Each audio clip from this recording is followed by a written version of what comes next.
Bom, pessoal, agora a gente vai começar então a terceira e última parte dessa aula relacionada à classificação internacional de funcionalidade, incapacidade e saúde. Então, na primeira parte, a gente viu o que é a CIF, né, para que ela serve, como ela foi desenvolvida. Na segunda parte, a gente viu os diversos componentes da CIF e a terminologia relacionada à CIF, que é muito importante.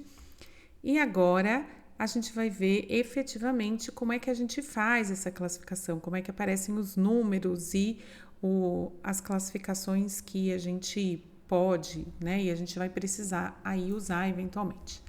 A primeira coisa que precisa ficar bem clara é que, de forma alguma, o objetivo aqui é que vocês saibam esses códigos, né?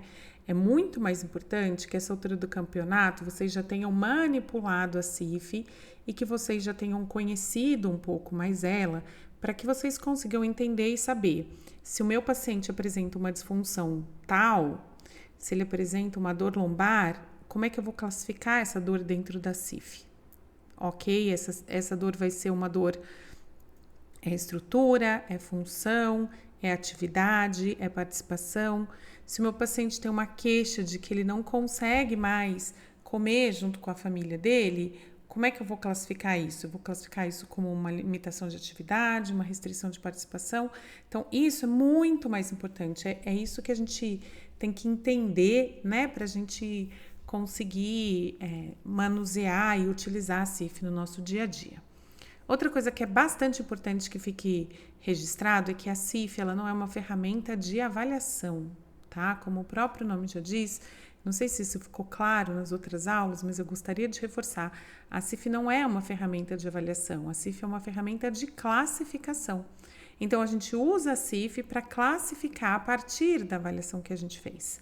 Eu posso usar o instrumento de avaliação que eu quiser, o instrumento que for validado, que tiver boa propriedade psicométrica para fazer a avaliação do meu paciente e a partir daí eu vou utilizar a classificação da CIF.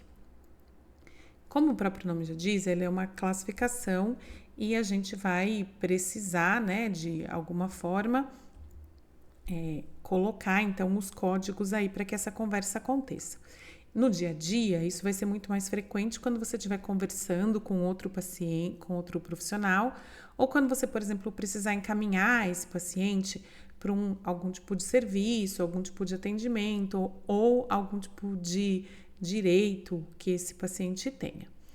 Um exemplo que eu dou, que eu sei bastante da minha área, é que toda a diretriz para tratamento das pessoas com lesão medular, que antigamente era baseada na CIF, hoje ela que antigamente era baseada na CID, hoje ela é baseada na CIF. Então, tem os códigos lá para os quais a gente vai encaminhar determinados pacientes com essa classificação para receber determinados benefícios. Esse é o benefício, né, da CIF, é a ideia, a idealização, ela foi feita para isso. Portanto, nesse caso, se a gente estiver dentro do serviço público e a gente necessitar encaminhar esse paciente para uma série de coisas, né? Seja para aquisição de dispositivos de auxílio, de realização de outras terapias ou de recepção de alguns medicamentos que esse paciente eventualmente possa ter direito, aí nesse caso a gente vai precisar usar o código. Em outros casos, se eu estiver só conversando com outro profissional, muitas vezes a gente não vai usar o código, tá? Então, não é necessário que se decore o código, porque se eu recebo um código lá, é só eu ir lá e buscar na CIF e ver o que aquele código quer dizer. O que é necessário que a gente entenda é qual é a lógica da CIF. Então, a hora que eu vejo um código, pelo menos saber o que eu estou querendo, por onde eu começo, o que aquele código pode estar querendo me dizer, qual que é o qualificador daquele código, essas coisas que são bastante importantes. Então, a CIF, ela utiliza esse código, que é um código alfanumérico. Então, como o próprio nome já diz, um código alfanumérico, ele tem letras e números, como as placas do nosso carro, por exemplo. Então, a CIF, ela vai utilizar 4 letras. A primeira é body, e que diz respeito à função. Então, toda vez que eu ver a letra B, eu estou pensando numa função corporal. S de estrutura, então toda vez que eu vir a letra S, eu estou pensando em uma estrutura do corpo. D de domínio, e aí eu estou falando de atividade e participação. Então, o que vai ser vai depender lá do que eu estou descrevendo. E a letra E, que é de ambiente. Então, a gente tem essas 4 letras que podem aparecer. B, S, D e E. Ok? Os fatores pessoais, eles não são classificados pela CIF. A gente brinca que tem CIF para tudo. Tem CIF até para quem não arruma namorado, tem uma CIF lá. Mas os fatores pessoais são inclassificáveis, porque cada pessoa é única. Então, o fator que é associado àquela pessoa é um fator único, não tem como eu descrever aquele fator. As letras, depois que a gente tem a letra, o código alfanumérico, né? Então, o alfa a gente já entendeu que são as letras, que são essas 4, a gente vai passar para os números. Os números, eles começam com um dígito, que é o dígito do capítulo. Fica calmo que vocês vão entender. Em seguida, a gente tem a classificação de segundo nível. A classificação de segundo nível são 2 dígitos. Em seguida, a gente tem uma classificação de terceiro nível, que é um dígito só, e pode ir até a classificação de quarto nível, que são 4 dígitos. Depois disso, a gente tem um qualificador, tá? Então, quanto maior o número, mais preciso é a classificação que eu estou dando. É obrigatório a gente colocar todos os números? Não. O ideal é que você coloque, claro, do que a gente está falando, o número do capítulo e o qualificador de segundo nível para a gente ter uma ideia do que a gente está falando. Antes que vocês se desesperem, aqui a gente tem um exemplo de uma classificação. Então, aqui nessa classificação, a gente tem a classificação S73020.1. S73020.1. E o que essa classificação quer dizer para a gente? Então, o S já está falando para a gente que a gente está falando de uma estrutura corporal. O capítulo 7, o 7 está relacionado ao capítulo. O 30 é a classificação de segundo nível. E eu poderia parar aí. Mas se eu quero dar uma maior precisão para aquilo que eu estou falando, eu continuo. Nesse caso, eu tenho a classificação de terceiro nível, que é o 2, e para essa estrutura eu tenho até a classificação de quarto nível, que nesse caso é o 0. Então, vocês estão vendo aí a descrição do que é. Em seguida, eu tenho o ponto e o 1. Esse 1 é o qualificador que a gente vai falar daqui a pouco. Tá bom, mas isso aí quer dizer o quê? Então, primeiro, a gente já entendeu que o S é de estrutura. O capítulo 7 de estrutura, a gente está falando de estruturas relacionadas com o movimento. Então, nesse capítulo, a gente tem para o membro superior, inferior, tronco, cabeça, a gente tem ossos, a gente tem músculos, a gente tem ligamentos e assim por diante, tendões. Então, aqui eu estou falando de um componente, né, da estrutura relacionada ao movimento. E agora a gente começa a estreitar, porque eu posso estar falando de qualquer coisa. Quando eu coloco 30, eu já sei que eu estou falando de uma estrutura relacionada ao movimento do membro superior. E aí, então, eu posso estar falando do ombro, do cotovelo ou da mão. Onde é que eu vou determinar que é isso? No terceiro nível. Então, eu estou falando de uma estrutura relacionada ao movimento do membro superior da mão. E no quarto nível, eu estou falando especificamente dos ossos da mão. Então, este paciente, eu poderia estar escrevendo que ele tem um problema leve, porque o qualificador é o ponto 1, que a gente vai ver daqui a pouco, nos ossos da mão. Então, ele pode ter uma osteoartrose, ele pode ter um edema ósseo, alguma coisa ali, mas alguma coisa que compromete pouco, só que eu sei do que eu tô falando, dos ossos da mão. Se eu parasse no 30, no segundo nível, eu só estaria falando que era uma estrutura de membro superior, ok? Aqui a gente tem um segundo exemplo, também para a gente falar agora da função. E a gente está falando da mesma classificação. Então, B, quando a gente tiver a classificação B, a gente já sabe que a gente está falando de função. B2, então eu estou falando de função e ali eu estou falando do capítulo. O capítulo 2 está ligado a funções sensoriais e de dor. Quando eu estou falando de funções sensoriais e de dor, eu posso estar falando de um monte de coisa, ok? Mas nesse caso, eu estou falando de sensação de dor. Então, aqui vem o capítulo B2. O qualificador de segundo nível são sempre 2 números. Então, aqui eu estou falando B280. Aonde que está essa dor? Aí eu vou para o terceiro nível. B281. Quer dizer, essa dor é uma dor localizada, ela está num lugar só. E qual é o lugar? Aí eu preciso do qualificador de quarto nível. B28013, dor nas costas. Então, neste caso, eu estou falando de um paciente com dor lombar, por exemplo. Tá? Então, se eu estivesse fazendo um relatório disso, eu estaria falando de uma dor lombar. Como eu já comentei para vocês, e a gente viu lá naquele exemplo, o código da CIF ele só está completo quando eu tenho o qualificador.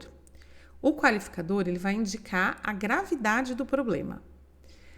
Todos os componentes da CIF, estrutura, função, atividade, participação e fatores ambientais, eles usam a mesma escala de qualificação.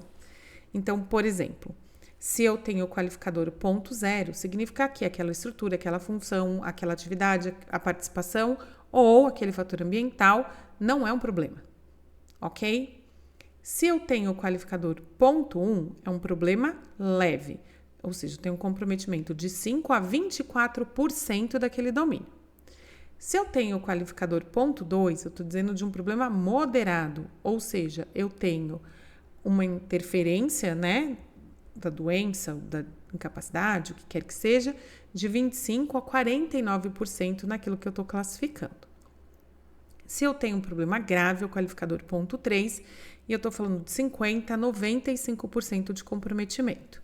E se eu tenho um problema completo, eu estou falando, no qualificador é o ponto 4, e eu estou falando de 96 a 100% de comprometimento. Vejam que, de novo, eu não usei a CIF para avaliar, mas eu usei, por exemplo, a escala de força. E eu vi que esse paciente tem uma força 0, ou seja, aquele paciente que teve uma lesão nervosa periférica tem uma força grau 0. Uma força grau 0 é um problema completo. Então, eu vou lá no capítulo de função, né? Porque eu tô falando de função, vai ser um B. É o B, capítulo 4, nesse caso.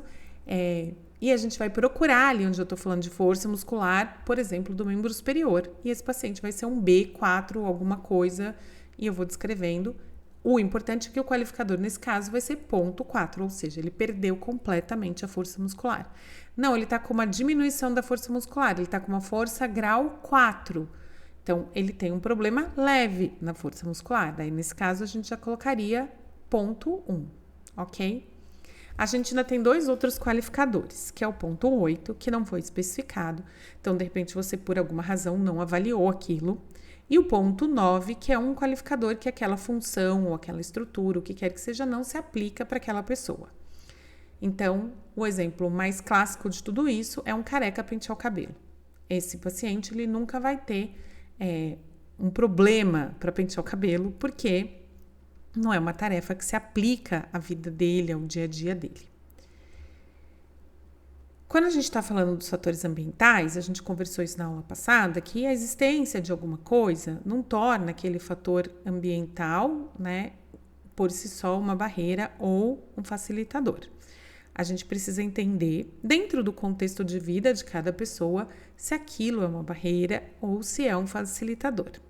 Para o caso de ser uma barreira, a gente precisa qualificar também, usar essa escala de qualificação, o quanto que ela é uma barreira e se é um facilitador, o quanto ela facilita a vida daquela pessoa.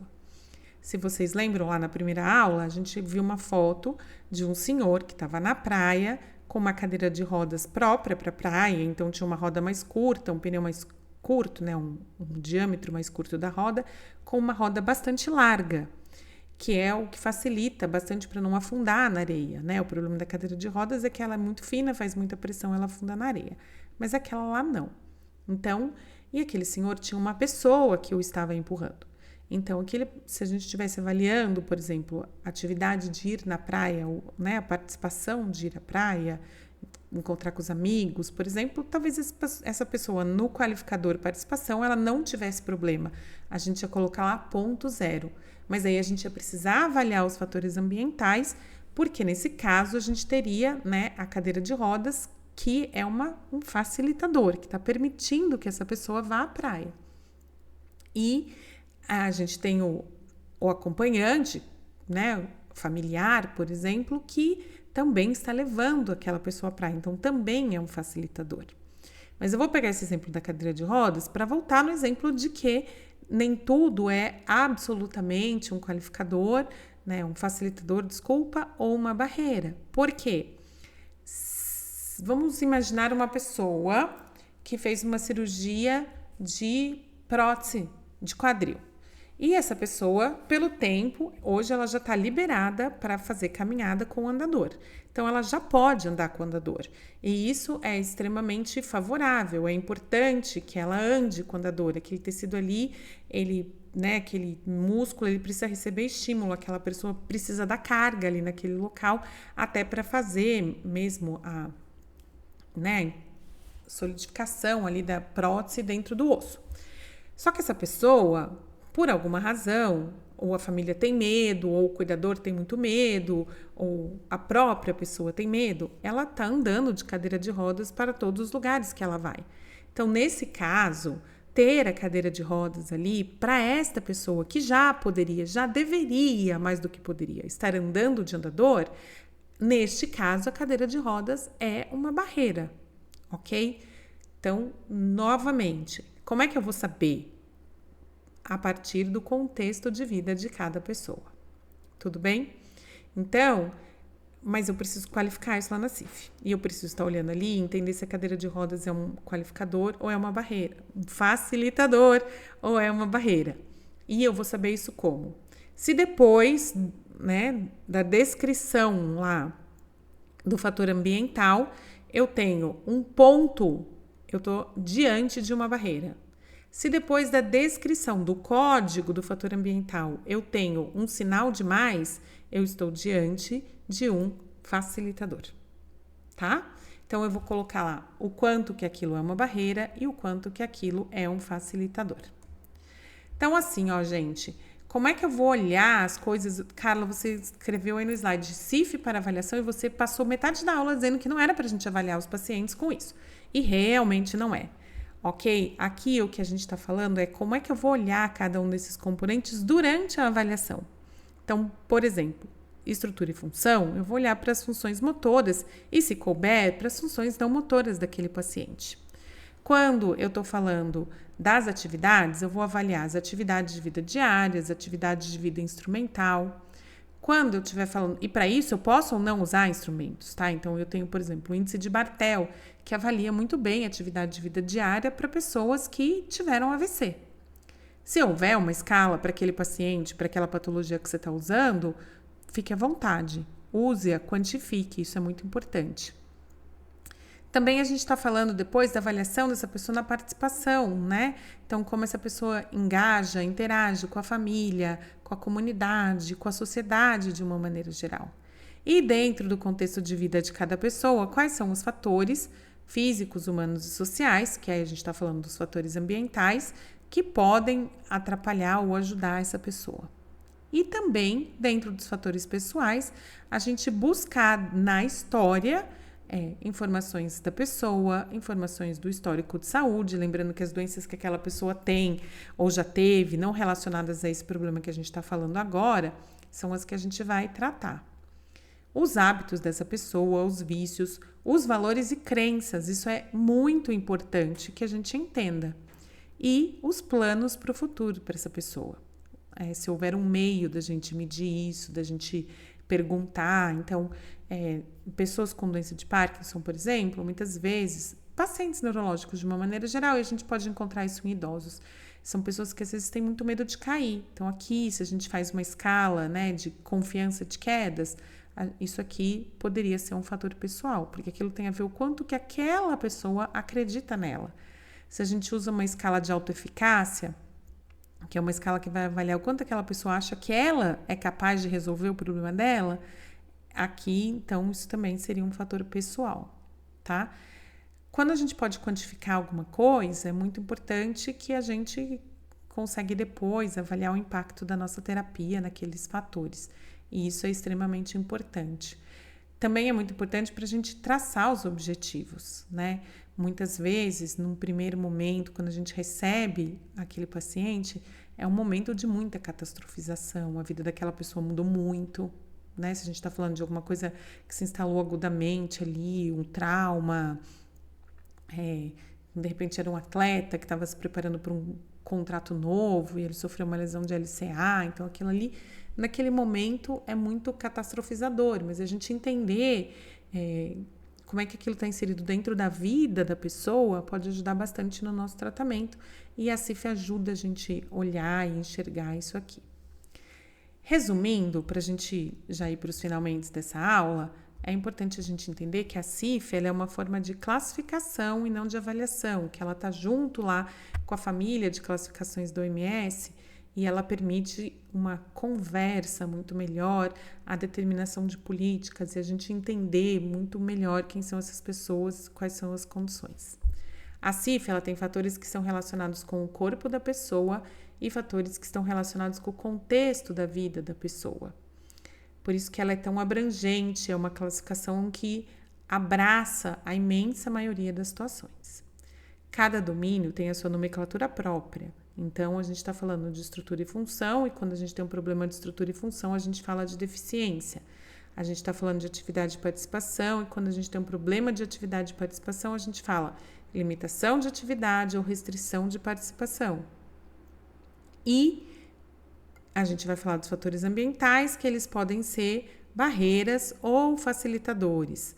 Lembrando que fatores pessoais não são barreiras ou facilitadores, são características das pessoas, ok? E que a gente tem lá os códigos para cada alteração e que cada alteração obrigatoriamente é seguida por um qualificador. Então, dessa maneira, a gente encerra, né, essas 3 aulas aqui. Eu espero que tenha ficado claro e se não ficou, fiquem à vontade, a gente se encontra e tira as dúvidas, tá bom? Um abraço para todos vocês e a gente se encontra por aí. Tchau, tchau.